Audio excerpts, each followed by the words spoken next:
پانچواں خوش نصیب انسان جس سے اللہ رب العزت محبت فرماتے ہیں، سورہ آل عمران آیت نمبر 146، واللہ یحب الصابرین، اللہ رب العزت صبر کرنے والوں سے محبت کرتے ہیں۔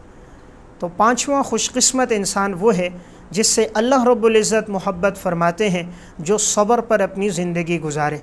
جب بھی مصائب، حالات، تکالیف، پریشانیاں، مصیبتیں آئیں، وہ اس پہ صبر کرے، اللہ کے فیصلے پہ راضی ہو۔ یہی مومن کی صفت ہے۔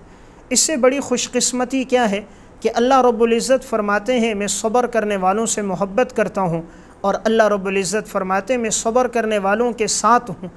آج اگر ہمارے ساتھ علاقے کا D S P, D I G, governor ہو، انسان کتنا خوش ہوتا ہے کہ میں مصیبت میں پھنسوں گا، میرے تعلقات فلاں ڈی ایس پی کے ساتھ ہیں، فلاں ڈی آئی جی کے ساتھ ہیں، وہ مجھے کام آئے گا اور وہ میرے ساتھ ہے۔ اللہ فرماتے ہیں میں صبر کرنے والوں کے ساتھ ہوں۔ تو جس کے ساتھ اللہ ہے اس کے ساتھ تو گویا ساری کائنات موجود ہے۔ اور تو اللہ رب العزت پانچواں انسان جسے اللہ پسند کرتے ہیں وہ ہے جو اپنی زندگی صبر پہ گزارے، حالات اور مصائب جتنے بھی آئیں صبر کرے۔ اللہ رب العزت صبر کرنے والوں کو کتنا عطا فرماتے ہیں، انما یوفی الصابرون اجرہم بغیر حساب۔ اللہ صبر کرنے والوں کو اتنا دیتے ہیں جس کا حساب و کتاب ہی کوئی نہیں، یعنی شمار ہی کوئی نہیں، اتنا اللہ صابرین کو عطا فرماتے ہیں۔ اللہ رب العزت جب کسی انسان سے محبت کرتے ہیں اس پر تکلیفیں آتی ہیں، مصیبتیں اور پریشانیاں آتی ہیں، اس پر مصائب آتے ہیں۔ انبیاء علیہ السلام سے اللہ رب العزت سب سے زیادہ محبت فرماتے تھے، اس لیے انبیاء علیہ السلام پر مصائب اور تکالیف بھی سب سے زیادہ آئیں۔ حضرت ابراہیم علیہ السلام دیکھیں کتنے مصائب اور پریشانیاں، تکلیفیں آئیں۔ گھر میں پیدا ہوئے تو دیکھا ان کے والد خود بت بنایا کرتے تھے۔ اب اللہ کی طرف سے حکم تھا تبلیغ کرو، والد کو تبلیغ کی تو نتیجہ یہ ہوا کہ والد ناراض بھی ہوا اور کہا لَإِن لَّمْ تَنْتَهِ لَأَرْجُمَنَّكَ وَاهْجُرْنِي مَلِيًّا، اگر تم باز نہ آئے تو سنسار کر دوں گا، پتھر مار مار کے دور ہو جا مجھ سے۔ نتیجہ یہ نکلا والد نے گھر سے نکال دیا۔ اب اللہ کی طرف سے حکم ہوا کہ جاؤ نمرود کو دعوت دو، دعوت دی، نتیجہ کیا نکلا، نمرود نے آگ میں ڈال دیا۔ قوم کے لوگ بھی مخالف ہو گئے۔ اللہ کی طرف سے یہ بھی آزمائش آئی کہ اپنی بیوی اور بچے کو ایک ویران جگہ پہ چھوڑ کر آ جاؤ۔ یہ بھی ایک آزمائش آئی کہ اپنے لخت جگر کو اللہ کے نام پہ ذبح کرو۔ تو انبیاء علیہ السلام پر بڑی تکالیف آئیں، لیکن وہ ہر موقع پر صبر کرنے والے تھے۔ خود نبی اکرم صلی اللہ علیہ وسلم کی ہم زندگی دیکھتے ہیں، آپ صلی اللہ علیہ وسلم پر کتنی تکلیفیں آئیں۔ ابھی دنیا میں آئے نہیں، آپ صلی اللہ علیہ وسلم کے والد کا سایہ اٹھا دیا گیا۔ 6 سال کی عمر کو پہنچتے ہیں تو والدہ کا انتقال ہو گیا، 8 سال کی عمر کو پہنچتے ہیں تو دادا عبد المطلب کا انتقال ہو گیا۔ آپ کی سگی کوئی بہن نہیں، آپ کا سگا کوئی بھائی موجود نہیں ہے۔ آپ کی بیٹیوں میں سے حضرت رقیہ کا انتقال آپ کی زندگی میں ہو گیا، ام کلثوم کا انتقال زندگی میں ہو گیا، آپ کی رفیق حیات حضرت ختیجہ کا انتقال آپ کی زندگی میں ہو گیا، آپ کے چچا ابو طالب کا انتقال آپ کی زندگی میں ہو گیا۔ آپ کے جو 3 بیٹے تھے کوئی بھی جوانی کو نہ پہنچ سکا، بچپن میں ہی سب کا انتقال ہو گیا۔ احد میں آپ کے دندان مبارک بھی شہید ہوئے ہیں۔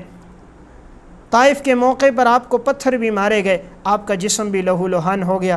کتنے مصائب اور تکالیف آپ پر آئی ہیں۔ اسی لیے آپ صلی اللہ علیہ وسلم نے فرمایا لقد اوذیت فی اللہ ما یؤذی احد واخفت فی اللہ ما یخاف احد، جتنا مجھے اذیتیں دی گئی کسی کو نہیں دی گئی، جتنا مجھے اسلام کے لیے ڈرایا دھمکایا گیا کسی کو نہیں گیا۔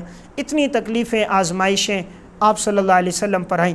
تو اللہ رب العزت کو وہ انسان پسند ہے جو صبر کرے، تکلیف، آزمائشیں، مصیبتیں آئیں، اللہ کے فیصلے پہ راضی ہو، صبر کرے۔ اللہ تعالیٰ صبر کرنے والوں کے ساتھ ہے، اور صبر کرنے والوں کو اللہ بہترین اجر عطا فرماتا ہے۔ صبر پر اللہ دنیا میں بھی دیتا ہے، آخرت میں تو ہے ہی وعدہ، دنیا میں بھی اللہ عطا فرماتا ہے۔ حضرت ام سلیم رضی اللہ تعالیٰ عنہ، ان کے شوہر ابو طلحہ انصاری سفر میں تھے، وہاں سے انہوں نے واپس لوٹنا تھا۔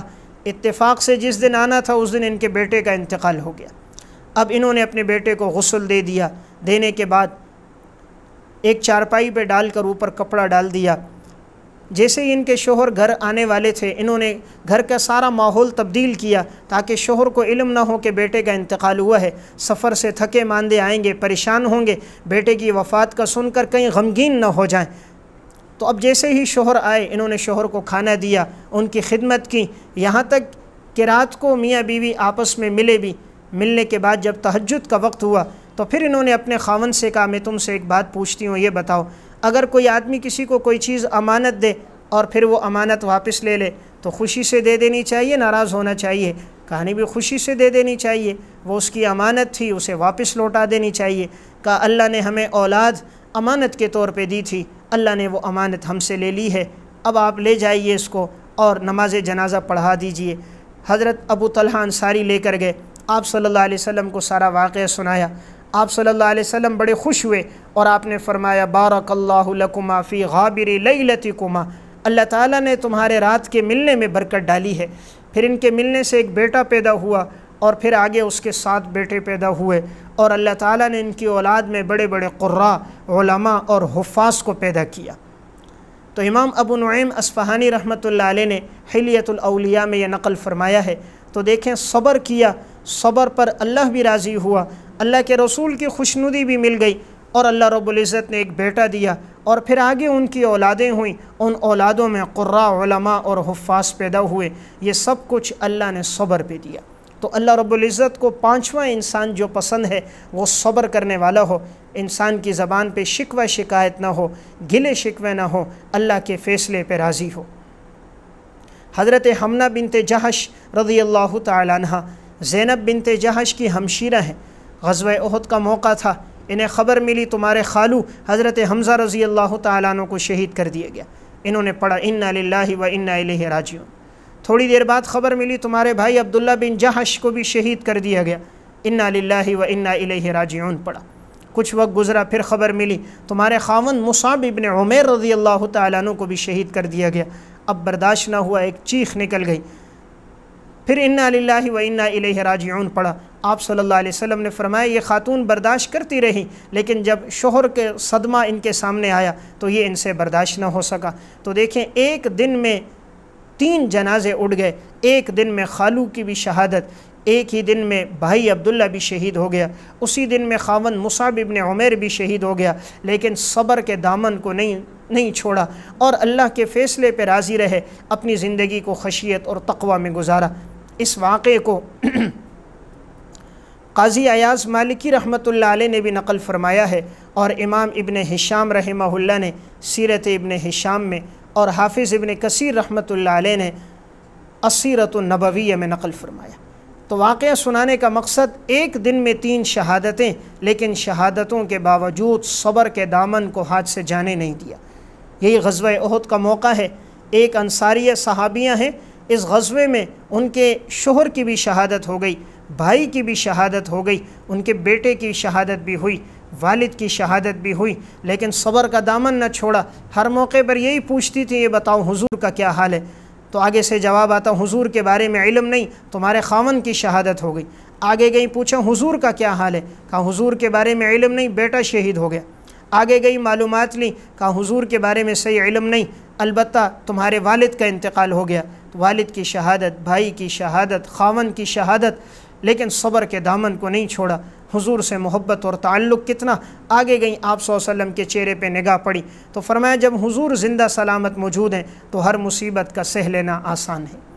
یہ واقعہ امام ابن ہشام رحمۃ اللہ علیہ نے سیرت ابن ہشام میں، اور امام طبرانی نے المعجم الاوسط میں، اور قاضی ایاز مالکی نے الشفاء بتعریف حقوق المصطفیٰ میں نقل کیا۔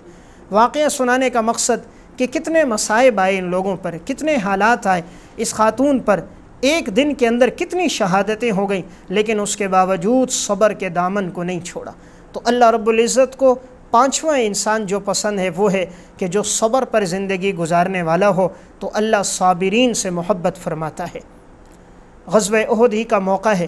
ام المومنین حضرت عائشہ رضی اللہ تعالیٰ عنہ فرماتی میں آ رہی تھی، میں نے دیکھا کہ سامنے ایک سواری نظر آئی، سواری پر ایک خاتون بیٹھی ہیں، اونٹنی کی سواری ہے اور ان کے دائیں بائیں کوئی بوجھ لٹک رہا ہے۔ تو میں جب قریب آئی تو معلوم ہوا کہ حضرت عمر بن جموح رضی اللہ تعالی عنہ کی بیوی ہیں۔ میں نے ان سے پوچھا کہاں سے آ رہی ہو؟ کہا احد سے آ رہی۔ میں نے کہا یہ پیچھے کیا لٹکایا ہے؟ کہا کہ میرے خاوند عمر بن جموح کی لاش اس طرف ہے، اور میرے بھائی عبداللہ کی لاش ہے، اور میرے بیٹے خلاد کی لاش ہے۔ تو بتایا کہ ان تینوں کی شہادتیں ہو چکی ہیں، یہ ان تینوں کے جسم ہیں، میں یہ چاہتی تھی انہیں لے جاؤں اور اپنے آبائی قبرستان میں انہیں دفن کروں۔ تو دیکھیں کیا ہمت کیا جرت، کیا استقامت، کیا شجاعت اور بہادری، کیا اللہ کے فیصلوں پہ رضامندی تھی کہ وہ 3 لاشیں ہیں، تینوں کو لے کے جا رہی ہیں۔ ایک ہی دن میں خاوند بھی شہید ہو گیا، ایک ہی دن میں بیٹا بھی شہید ہو گیا، اور ایک ہی دن میں بھائی بھی شہید ہو گیا۔ لیکن پھر یہ سواری آگے نہ جانے لگی۔ آپ صلی اللہ علیہ وسلم کو بتایا گیا تھا، آپ نے پوچھا تھا عمر بن جموح نے کیا فرمایا، تو آپ سے کہا گیا، اس نے کہا تھا کہ میں دوبارہ گھر واپس نہ لوٹ کر آؤں، تو آپ نے کہا اسی لیے اب سواری آگے نہیں جا رہی۔ چنانچہ سواری کو پھر لایا گیا اور ان تمام شہداء کو احد کے دامن میں دفنا دیا گیا۔ واقعہ سنانے کا مقصد، ایک دن میں 3 شہادتیں ہو گئی، لیکن عمر بن جموح کی اہلیہ کا صبر و تحمل کتنا تھا۔ اس سب کے باوجود زبان پہ گلہ شکوہ کوئی نہیں تھا، شکایت کوئی نہیں تھی، اللہ کے فیصلوں پہ راضی تھے۔ حضرت معاویہ رضی اللہ تعالیٰ عنہ کا دور آیا، وہاں سے کھدائی کر کے ایک نہر نکلوا رہے تھے۔ انہوں نے کہا جن کے عزیز و اقارب میں سے کوئی شہید ہوئے ہیں تو وہ آ جائیں۔ تو اب جب وہاں سے نہر کھدوانے لگے تو ایک جگہ سے جو قبر کھودی جا رہی تھی، نہر کھودتے ہوئے قبر کو بھی کھودا گیا، تو اس قبر میں حضرت جابر بن عبداللہ کے والد بھی تھے اور عمر بن جموح کی بھی قبر تھی۔ تو حضرت جابر بن عبداللہ فرماتے ہیں کہ جب قبر کو اوپر سے کھولا گیا، 40 سال سے زائد کا عرصہ گزرا ہے، جیسے قبر کھولی گئی تو ان کے والد کی لاش بھی بالکل صحیح سالم تھی۔ عمر بن جموح کو زخم لگا تھا، ہاتھ زخم پہ تھا، جیسے ہی ہاتھ ہٹایا گیا تو تازہ خون بہنے لگ گیا، قبر سے مشک اور عنبر کی خوشبو آ رہی تھی۔ تو زندگی اللہ کے لیے انہوں نے قربان کی تھی، اتنا عرصہ گزرنے کے بعد بھی ان کا جسم بالکل صحیح سالم تھا اور جسم سے خوشبو پھوٹ رہی تھی۔ ارد گرد میں جتنے لوگ تھے انہوں نے خوشبو کو محسوس کیا تھا۔ اس واقعے کو محمد بن یوسف صالحی رحمۃ اللہ علیہ کی کتاب ہے سبل الہدى والرشاد فی سیرت خیر العباد، انہوں نے بھی نقل فرمایا ہے، اور یہ واقعہ السیرۃ الحلبیہ میں بھی موجود ہے۔ یہ سارے واقعات سنانے کا مقصد کیا ہے کہ حضرات صحابہ اور صحابیات کی زندگی میں صبر کا دامن تھا۔ تو اگر ہم یہ چاہیں اللہ بھی ہم سے محبت کرے تو ہمیں بھی چاہیے جس قسم کے حالات آئیں ہم اللہ رب العزت کے فیصلوں پہ راضی رہیں، زبان پہ گلہ شکوہ نہ ہو، اللہ کے فیصلے پہ رضامندی ہو کہ مولا کریم اگر تو نے میرے حق میں یہ فیصلہ کیا ہے تو میں تیرا بندہ ہوں، میں تیرے فیصلے پہ راضی ہوں۔